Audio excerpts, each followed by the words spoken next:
I want to share with you a short extract from a documentary film that we are currently working on that will be published in Washington, D.C. later this year as part of the White Cross Project.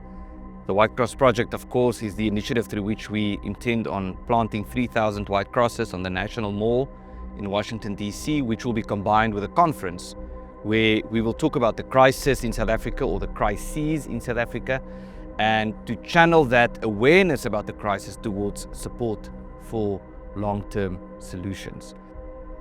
As part of this documentary, we are visiting several farms in South Africa, interviewing people who have been in farm attacks or who have survived farm attacks in South Africa, and also visiting the scenes where some farm murders were committed.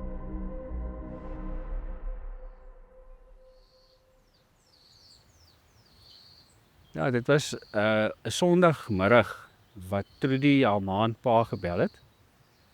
Lekker gesels oor die dingetjies as familie en haar pa sê toe vir Trudy, maar hulle gaan nou eet. Ma het gesê die kos is reg. En hulle het toe hulle gesprek afgesluit, alles is reg. En 'n bietjie later die middag het Heidi haar ouers gebel en sy het kon hulle nie in die hande kry nie. En hulle neem toe maar aan, nee, daar's nou maar net hulle het 'n middagslaapie geneem of so, hulle is nou net bietjie rustig. Maandag probeer hulle weer kontak maak en hulle kry nie kontak gemaak nie. En toe teen maandagmiddag so 4:00 se kant toe bel Heidi vir my en sy vra ek moet net 'n oogie kom gooi hierso by haar ouers en net so voor 5 het ek hier kom stop hier waar ons nou staan. Dis nou basies net hier. My bakkie het daar gestaan en net hier is hierdie baksteen met die plas bloed.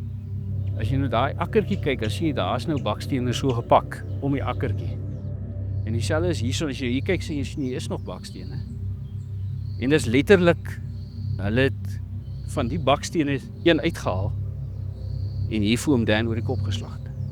En die baksteen was vol bloed en daar was 'n plas bloed.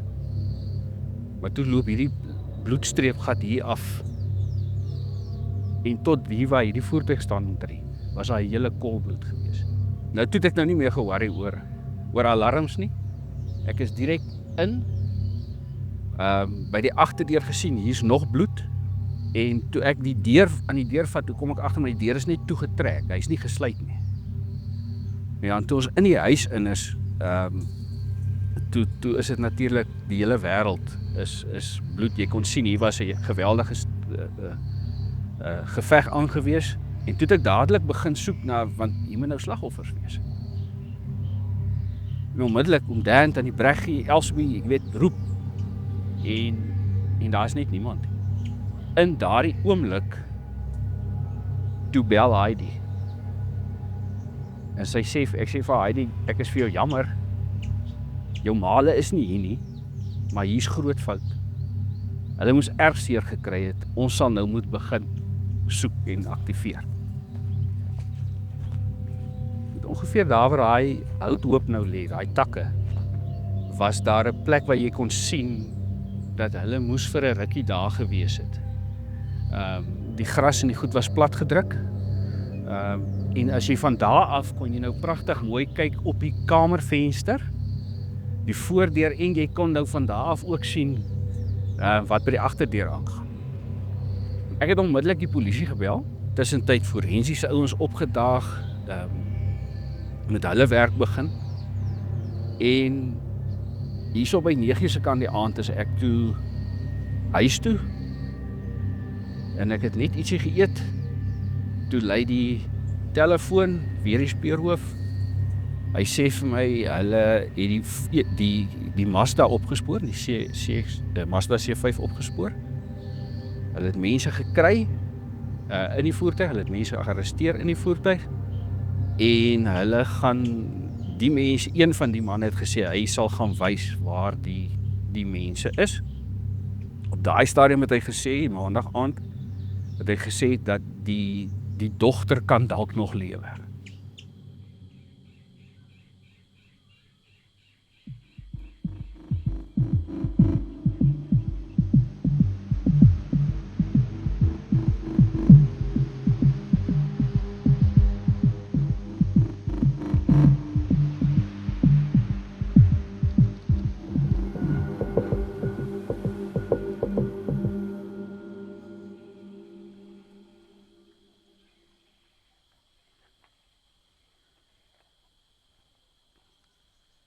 Ons het maandag aand het die verdagtes ons gelei tot op hierdie punt toe. Tannie Breggie se liggaam was so dubbeld gevou gewees, vasgebind, toegemaak in 'n duvet. En sy's in hierdie spelonk ingedruk. En hulle het 'n stuk stomp gebruik om haar vas te druk daar in daai water. Dis waar hulle haar gelos het. En dit is waar ons haar toe nou die aand gekry het.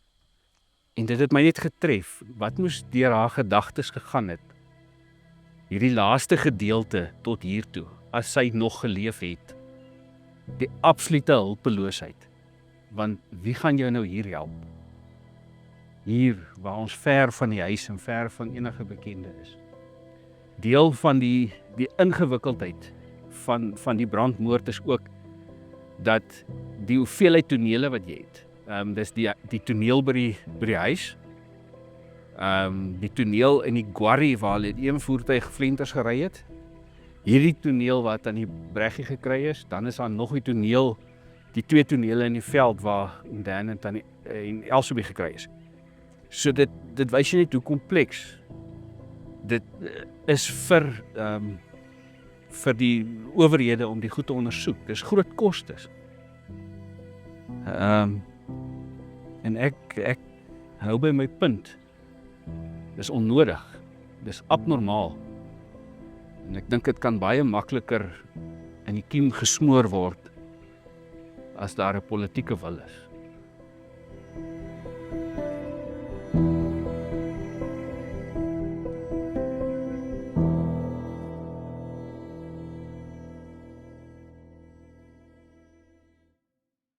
The documentary in its entirety will be published in September this year when we embark on this trip to Washington, D.C.